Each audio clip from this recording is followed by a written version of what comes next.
Film की शुरुआत एक सुनसान रात से होती है, जहां एक कपल बड़े से बंगले में मेकआउट कर रहे थे। उनके इंटीमेट सीन के बाद आदमी शावर लेने चला जाता है। इस दौरान उसकी पार्टनर गाना चलाती है। अचानक से उसे बाहर कुछ हलचल दिखाई देती है। उसके बाद वहां पर सीन कट होता है।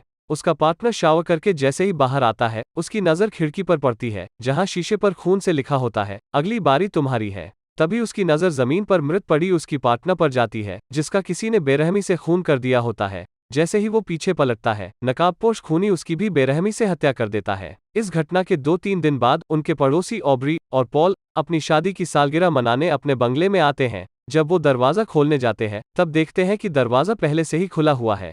पॉल को लगता है कि मजदूरों ने घर का काम करने के बाद दरवाजा खुला ही छोड़ दिया होगा, इस वजह से वो इस बात पर ज्यादा ध्यान नहीं देता। दूसरी तरफ पॉल का बेटा क्रिस्पियन अपनी गर्लफ्रेंड एरिन के साथ उनकी सालगिरह में शामिल होने जा रहा होता है। उनकी बातों से पता चलता है कि क्रिस्पियन के पिता एक डिफेंस कॉन्ट्रैक्टर थे और वहां से उन्होंने काफी दौलत कमाई है। एरिन क्रिस्पियन के पेरेंट्स से मिलने के लिए काफी एक्साइटेड है।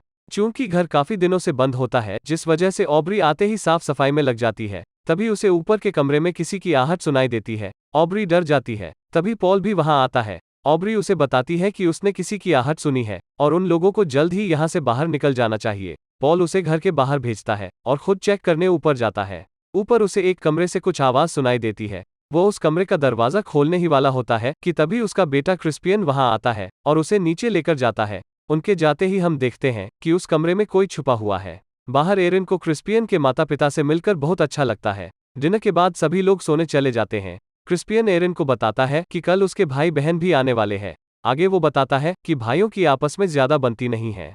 अगले दिन सुबह क्रिस्पियन का बड़ा भाई ड्रेक और उसकी पत्नी केली भी वहां आते हैं।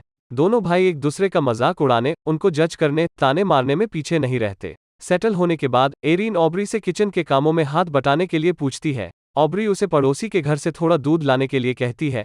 एरिन जब वहां पहुंचती है, तब कोई दरवाजा नहीं खोलता, क्योंकि जैसे कि हमें पता है, इस घर में रहने वाले लोगों की मूवी की शुरुआत में ही हत्या हो चुकी है। रात होते ही परिवार के बाकी बचे हुए सदस्य, जिसमें क्रिस्पियन का छोटा भाई फीलिक्स और उसकी गर्लफ्रेंड जी और इनकी सबसे छोटी बहन एमी और उसका बॉयफ्रेंड तारिक भी वहां आ जाते हैं। सब लोग एक साथ डिनर करने बैठते हैं। डिनर करते वक्त ड्रेक क्रिस्पियन को इस बात को लेकर चिढ़ाता है कि एरिन क्रिस्पियन की स्टूडेंट होने के बावजूद भी क्रिस्पियन उसे डेट कर रहा है। इस बात पर वो उनका मजाक उड़ाने लगता है।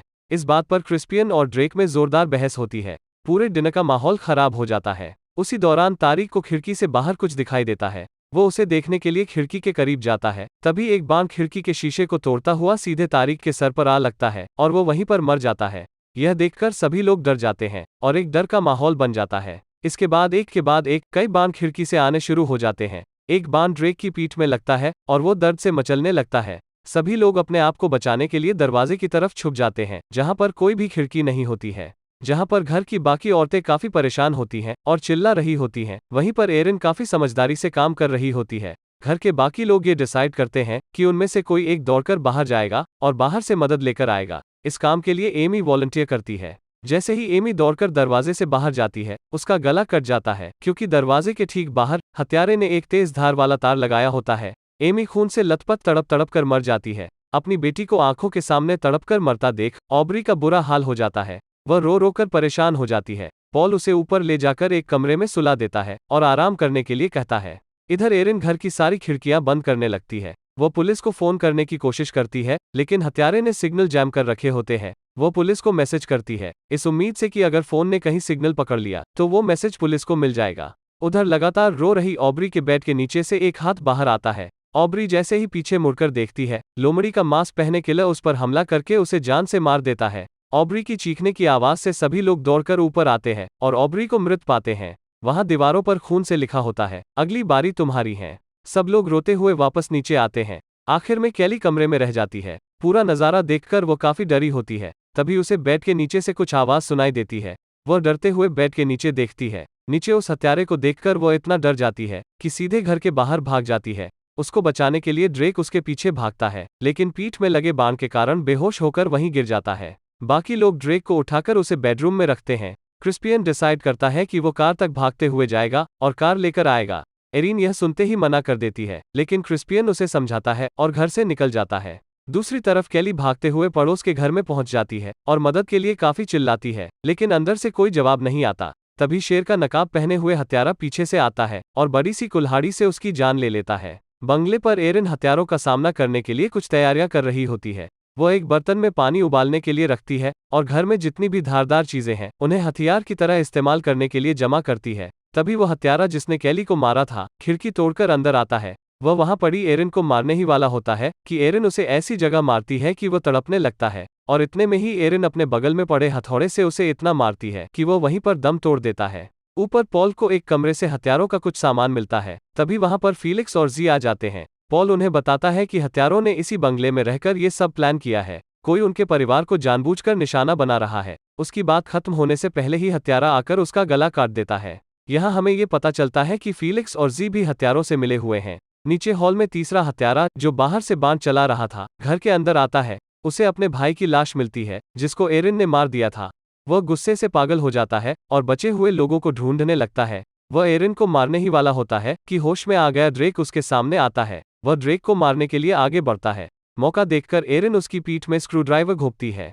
वो हत्यारा तड़पने लगता है और वहां से बाहर भाग जाता है। उतने में फीलिक्स और जी नीचे आते हैं। अभी तक एरिन और ड्रेक में से किसी को नहीं पता था कि यह दोनों हत्यारों से मिले हुए हैं। एरिन फिर उन्हें पॉल के बारे में पूछती है। फीलिक्स बताता है कि वह ऊपर आराम कर रहे हैं। एरिन एक नया प्लान बनाती है। प्लान के अनुसार ड्रेक और फीलिक्स बेसमेंट में हथियार लेने जाते हैं। दूसरी तरफ जी और एरिन हथियारों के लिए ट्रैप बनाने लगते हैं। तब जी एरिन से पूछती है कि उसने ये कॉम्बैट स्किल्स कहाँ से सीखे, जिस पर एरिन उसे बताती है कि वह एक सर्वाइवर कैंप में पली बड़ी है, जहां लोगों को इमरजेंसी में कैसे रहना है उसकी ट्रेनिंग दी जाती है। लोगों को कैसे मारना है, खुद को कैसे बचाना है, इसका प्रशिक्षण दिया जाता है। मौका देखकर जी एरिन को मारने की कोशिश भी करती है, पर वह नाकामयाब रहती है। बेसमेंट में फीलिक्स ड्रेक को कैली मर गई है इसकी न्यूज़ दे देता है। ये सुनकर ड्रेक बहुत ही भावुक हो जाता है। यह मौका देखकर फीलिक्स अपने भाई के पेट में 4 से 5 चाकू घुसा देता है, जिसमें ड्रेक की वहीं पर दर्दनाक मौत हो जाती है। दूसरी तरफ एरिन ट्रैप तैयार करती है और सारी खिड़कियों के नीचे लगा देती है। जब वो ऊपर पॉल को देखने जाती है तब उसे उसकी लाश दिखाई देती है। तभी वहां छुपा हुआ हत्यारा उस पर हमला करता है। एरिन अपनी जान बचाने के लिए खिड़की से बाहर जंप करती है, जिसमें उसके पैर में बहुत चोट लगती है। जब वह जंगल की ओर भागती है तब मेमने का नकाब पहने हुए हत्यारा उसका पीछा करने लगता है, जिसे देखकर एरिन वापस बंगले में आती है और एक क्लोजेट में छिपकर बैठ जाती है। वो हत्यारा खिड़की से अंदर आने लगता है। उसे वहां लगाया हुआ ट्रैप नजर आता है। वह संभलकर अंदर प्रवेश करने लगता है, लेकिन वहां पर एक दूसरा ट्रैप भी होता है जिस पर उसकी नजर नहीं जाती, और वह उस पर पैर दे बैठता है। कील पैर में घुसते ही वह हत्यारा दर्द से चीखने चिल्लाने लगता है। उसकी आवाज सुनकर फीलिक्स जी और लोमड़ी हत्यारा उसके पास आते हैं। एरिन उनकी बातें सुन रही होती है। उनकी बातों से एरिन को यह पता चलता है कि ये पूरा प्लान फीलिक्स का ही था। दरअसल पॉल और ऑब्री के पास काफी जायदाद थी, और जब तक वो मरते नहीं हैं तब तक उनके बच्चों के पास वो जायदाद नहीं जा सकती थी, और अगर जायदाद मिल भी जाती तब सब में बंटवारा होकर मिलती। इसलिए यह फीलिक्स का प्लान था कि सबको मारकर वो सारी जायदाद अपने नाम कर लेगा, और इसी काम के लिए उसने इन 3 हत्यारों को हायर किया था। एरिन उनकी यह सारी बातें सुन लेती है। इतने में ही उसका फोन बजता है। उसने पुलिस को जो मैसेज भेजा था वो डिलीवर हुआ था, लेकिन इस आवाज से सबको उसकी छुपने की जगह का पता चल जाता है। लोमड़ी हत्यारा उसे मारने आता है। एरिन उसे धकेलकर बाहर भाग जाती है, लेकिन उसके पैर में चोट होने के कारण वह ज्यादा दूर तक नहीं भाग पाती और खिड़की से वापस घर में ही आती है। उसे ढूंढते हुए मेमना हत्यारा खिड़की से अंदर झांकता है। उतने में ही एरिन चाकू उसके सर में घुसा देती है, जिससे उसकी वहीं पर मौत हो जाती है। फिर एरिन मुख्य द्वार पर एक ट्रैप लगाती है। अब जो भी मुख्य द्वार खोलेगा वहां लगी कुल्हाड़ी सीधे उसके सर पर गिरेगी, लेकिन हत्यारा उसे ढूंढते हुए खिड़की से घर के अंदर आता है। एरिन बेसमेंट में छुपने के लिए जाती है और वहां के सारे बल्ब वो तोड़ देती है। आखिर में उसके पास जो कैमरा था वहां पर रखती है और उसकी फ्लैशलाइट को ऑन करती है, जिससे हत्यारा जब बेसमेंट में आता है काफी कंफ्यूज हो जाता है और एरिन मौका देखकर उसे ही मार डालती है। तभी फीलिक्स और जी उसके ऊपर हमला करते हैं। किचन में इन तीनों की बहुत लड़ाई होती है। इसी लड़ाई में एरिन के पीठ में चाकू लग जाता है। खुद को बचाने के लिए एरिन एक ग्राइंडर उठाती है और फीलिक्स के सर पर मार देती है और मशीन चला देती है। फीलिक्स वहीं मर जाता है। अब सिर्फ जी बची होती है। एरिन अपने शरीर में गड़ा हुआ चाकू निकालती है और जी के सर में घुसा देती है। अब सभी लोग मर चुके हैं। बुरी तरह घायल एरिन नीचे बैठती है। तभी अचानक से फीलिक्स का फोन बजने लगता है और एरिन चौंक जाती है। जब वो बिना कुछ कहे फोन उठाती है तब दूसरी साइड से उसके बॉयफ्रेंड क्रिस्पियन की आवाज आती है। क्रिस्पियन उसे फीलिक्स समझकर पूछता है कि फीलिक्स बताओ वहां क्या सिचुएशन है, क्या सब मर गए हैं?